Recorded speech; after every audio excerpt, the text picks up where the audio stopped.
teenage Dalit girl and her mother have been thrashed and stripped by some upper caste men in a village near Ajmer. Their only crime was that they had resisted the two men from the powerful Jat community who had wanted to forcibly take the Dalit girl with them. The angry men then later humiliated the Dalit women in full public view of the village.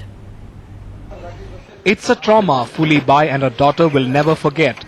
Their torn clothes are a grim reminder of the violence inflicted on them when they resisted the two Jat men who wanted to forcibly take away Phuli's 16-year-old daughter Ram Kanya on Monday evening. Besides thrashing them, this Dalit mother and daughter say they were stripped in full public view at Sihar village in Ajmer for resisting the upper caste men. कपड़ा फाड़ा जाई न छुड़ाई बच्ची ना खांच के घर के खांच के ले गया तो मैं पकड़े अरे न छुड़ाई थी जो मेरा कपड़ा फाड़ दिया मेरे लुगड़ा खांच लिया मेरी बेटी का कपड़ा फाड़ दिया मेरी बेटी की बेइज्जती बोबा पकड़ पकड़ खांच लिया मेरे बहुत इज्जती बगाड़ी मेरी बेटी की. The tormentors even threw out the Dalit family from the village, threatening them with worse punishment if they told their plight to anyone.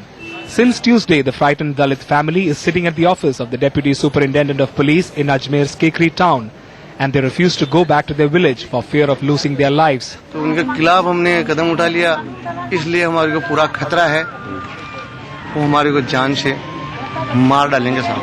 The tormentors have now fled and most villagers claim they don't know anything about the incident, but the police have registered a case. The case from Satyanarayan Kamad has been registered under 223, 341 and 354 IPC 3110 SC/ST Act. But as the Dalit family remains petrified and the alleged tormentors continue to abscond, this tragedy is a grim reminder of how deep caste lines run in rural Rajasthan even 60 years after independence. With Moin Kadri in Ajmer and Rajan Mahan in Jaipur, Sovi Vidyadharan for NDTV.